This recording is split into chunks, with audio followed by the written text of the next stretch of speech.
UDF மாவட்ட chairman Joy வெட்டிக்குழிக்கு எதிராக UDF கன்வீனரும் Kerala Congress மாவட்ட தலைவருமான MJ ஜேக்கப் இடுக்கி மாவட்டத்தில் கேரளா காங்கிரஸ் போட்டியிட்ட 2 சீட்டில் 1 சீட்டில் வெற்றி பெற்றுள்ளது.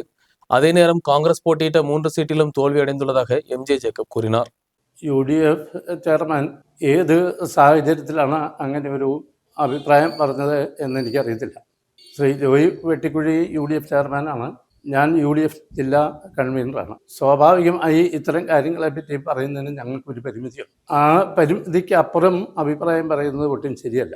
ഇടുക്കി ജില്ലയിലെ 5 സീറ്റും ഐക്യ ജനാധിപത്യ മുന്നണി വിജയിക്കുക എന്നുള്ളത് മുന്നണിയുടെ ആവശ്യം. കേരളത്തിൽ ഐക്യ ജനാധിപത്യ മുന്നണി അധികാരത്തിൽ വരിക എന്നുള്ളതാണ് മുഖ്യമായിട്ടുള്ള ഘടകം. കഴിഞ്ഞ പ്രാവശ്യം 2 സീറ്റുകളിൽ കേരള കോൺഗ്രസ് മത്സരിച്ചു, 1 വിജയിച്ചു. കോൺഗ്രസ് 3 സീറ്റുകളിൽ മത്സരിച്ചു, 1 ജയിച്ചില്ല. ഈ യാഥാർത്ഥ്യം ഇവിടെ നിലനിൽക്കുന്നുണ്ട്. ഇപ്പോഴുള്ള പ്രതിപക്ഷ നേതാവ് ശ്രീ VD സതീശൻ അടക്കമുള്ള PJ ജോസഫ് സാർ അടക്കമുള്ളവർ ഈ ജില്ലയിലെ രാഷ്ട്രീയ പ്രവർത്തനവുമായി ബന്ധപ്പെട്ട് പറഞ്ഞിരിക്കുന്ന 5 സീറ്റും UDF ജയിക്കണമെന്ന്. അതിനുള്ള പ്രവർത്തനങ്ങൾ UDF എന്നുള്ള നിലയിൽ നടത്തിക്കൊണ്ടിരിക്കുകയാണ്. കോൺഗ്രസ് പാർട്ടി ഈ ജില്ലയിലെ ഭൂപ്രശ്നങ്ങളുമായി ബന്ധപ്പെട്ട് നിരവധി സമരങ്ങൾ നടത്തിയിട്ടുണ്ട്. അവരെ പോലെ തന്നെ ഞങ്ങൾ അതിശക്തമായിട്ടുള്ള സമരങ്ങൾ ഇവിടെ നടത്തിയിട്ടുണ്ട്. 75 ദിവസം ചെറുതോണിയിലെ കണ്ടിന്യൂസ് ആയിട്ട് ഇടുക്കി ജില്ലയിലെ ഭൂപ്രശ്നങ്ങൾ പരിഹരിക്കണമെന്ന് പറഞ്ഞ് സമരം നടത്തിയ ഏക പാർട്ടി ഞങ്ങളാണ്. പ്രത്യേകിച്ച് റോഡ് മണ്ഡലത്തിലൊക്കെ വലിയ മുന്നേറ്റമുണ്ടായി. ആ മുന്നേറ്റം എന്ന് പറയുന്ന ഒരു കൂട്ടുത്തരവാദിത്വത്തോടു കൂടിയുള്ള മുന്നേറ്റമാണ്. ആ മുന്നേറ്റത്തിന്റെ നല്ല വശങ്ങൾ നിലനിർത്തിക്കൊണ്ട് മുന്നോട്ട് പോകേണ്ട ഉത്തരവാദിത്വം എല്ലാ കക്ഷികൾക്കുമുണ്ട്.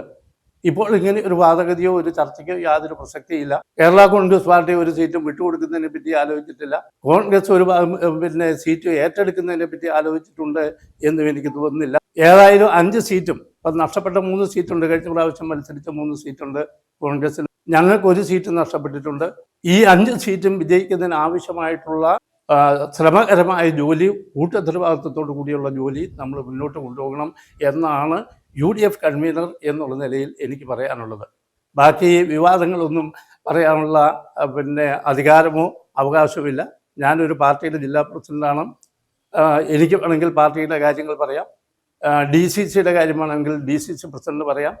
പക്ഷേ UDFിൻ്റെ ചെയർമാനും കൺവീനറും ആവശ്യമില്ലാത്ത വിവാദങ്ങൾ ഉണ്ടാക്കാതിരിക്കുന്നതാണ് നല്ലത് എന്നുള്ള അഭിപ്രായമാണ് ഈ അവസരത്തിൽ പറയാനുള്ളത്.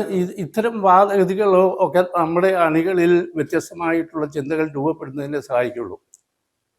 എല്ലാ പഞ്ചായത്തിലും ഒറ്റയ്ക്ക് ഭൂരിപക്ഷം കിട്ടിയെന്ന് പറഞ്ഞാൽ കൂടുതൽ സീറ്റിൽ മത്സരിച്ചു, കൂടുതൽ സീറ്റിൽ വിജയിച്ചു. ഒറ്റയ്ക്ക് ഭൂരിപക്ഷം കിട്ടി എന്നുള്ളതിന് യാതൊരു പ്രസക്തിയില്ല.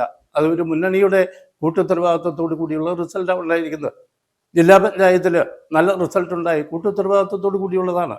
അങ്ങനെയാണെങ്കിൽ അടുത്ത നിയമസഭാ തെരഞ്ഞെടുപ്പിൽ നമ്മൾ 110 സീറ്റാണ് നമ്മൾ ടാർഗറ്റ് ചെയ്യുന്നത്. ആ 110 സീറ്റിൽ 90 സീറ്റോളം കോൺഗ്രസ് പാർട്ടിയാണ് മത്സരിക്കാൻ പോകുന്നത്.